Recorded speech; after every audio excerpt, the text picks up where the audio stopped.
Hello बच्चों, चलिए प्रश्न पढ़ते हैं। भू तरंग क्या होती है? वायुमंडल में भू तरंग संचरण को समझाइए। इसमें अपन को भू तरंग के बारे में बताना है, वायुमंडल में भू तरंग को भी समझाना है। चलिए प्रश्न के लिए मुख्य अवधारणा की चर्चा करते हैं। मुख्य अवधारणा, बात की जाए भू तरंग की,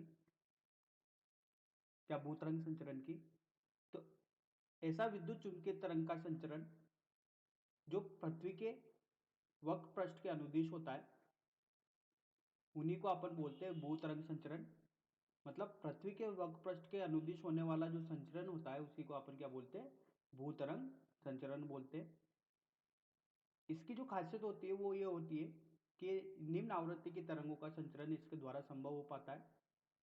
देखिए इसमें क्या होता है, ये अपनी पृथ्वी की सतह है, यहाँ पर अपने पास एक एंटीना लगा है, इसको अपन बोलते हैं ग्राही एंटीना। यहाँ से विद्युत चुम्बकीय तरंगें निकलेगी। ये दूसरा एंटीना अपने पास, सॉरी, ये प्रेक्षी एंटीना, ये ग्राही एंटीना। निम्न आवृत्ति की विद्युत चुम्बकीय तरंगें निकली। जब यहां पर निम्न आवृत्ति की विद्युत चुम्बकीय तरंगें निकली तो ग्राही इन निम्न आवृत्ति की विद्युत चुम्बकीय तरंगों को ग्रहण करेगा। ये किस प्रकार ग्रहण करता है? देखिए, यहां से कोई तरंग का संचरण हुआ, ये पृथ्वी की वक्र के अनुदिश टकराई और टकराकर इसका परावर्तन हुआ और ग्राही ने इसको क्या किया? प्राप्त किया। इस तरह जो संचरण होता है पृथ्वी के वक्र के अनुदिश, यहाँ से तरंगे निकली, पृथ्वी की सतह पर टकराई और ये तरंगे किसको मिली? वापिस जाकर ग्राही को मिली। यहाँ पर सूचना का संदेश पृथ्वी के अवरोधक द्वारा हो रहा है। अगर अवरोधक आ भी जाता है तो उससे टकराकर वापिस कहां पर मिल जाती है? अपनी तरंगे ग्राही एंटीना को प्राप्त हो जाती है। तो प्रेक्षी एंटीना से सूचना विद्युत चुम्बकीय तरंगों के रूप में निकली। ये विद्युत चुम्बकीय तरंगे पृथ्वी के पृष्ठ से टकराई और टकराकर किसको प्राप्त होती है? ग्राही एंटीना को प्राप्त होती है। इस प्रकार सूचना का जो विद्युत चुम्बकीय तरंगों द्वारा जो संचरण होता है, जिनकी आवृत्ति कम होती है, उन्हीं को अपन बोलते हैं भू तरंग। और इसी तरीके से जो तरंगों का संचरण होता है वायुमंडल में, इसी को बोलते हैं अपन भू तरंग संचरण होते हैं।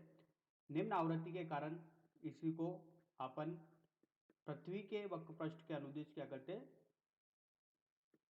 संचरण करते हैं। इनकी आवृत्ति कुछ किलोहर्ट्ज से लेकर 5 मेगाहर्ट्ज तक की होती है, इसीलिए यहाँ पर इनको बोलते हैं भू तरंग। अगर इसके बारे में और बात की जाए तो इसके बारे में अपन ये बोल सकते हैं कि कम दूरी वाले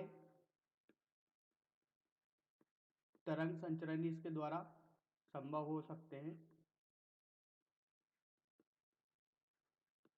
संभव हो सकते हैं।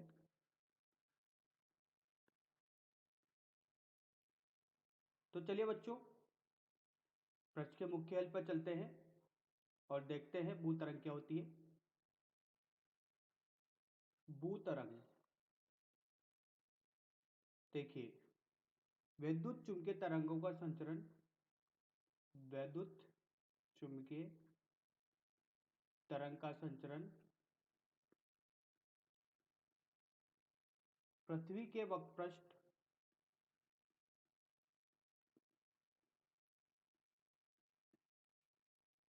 के अनुदिश हो,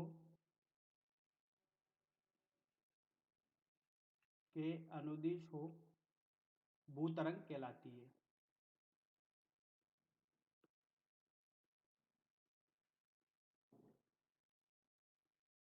यह निम्न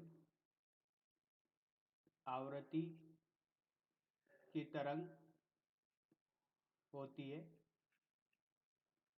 और पृथ्वी के वक्र के अनुदिश जो जहां पर अपन का तरंग संचरण होता है, संचार व्यवस्था होती है, वो संभव हो पाती है। मुख्य उदाहरण में अपन ने समझा वायुमंडल में भू तरंग को समझाइए, वो अपन यहाँ पर मुख्य उदाहरण में समझ सके। आशा करता हूं बच्चों हल समझ में आया होगा। धन्यवाद।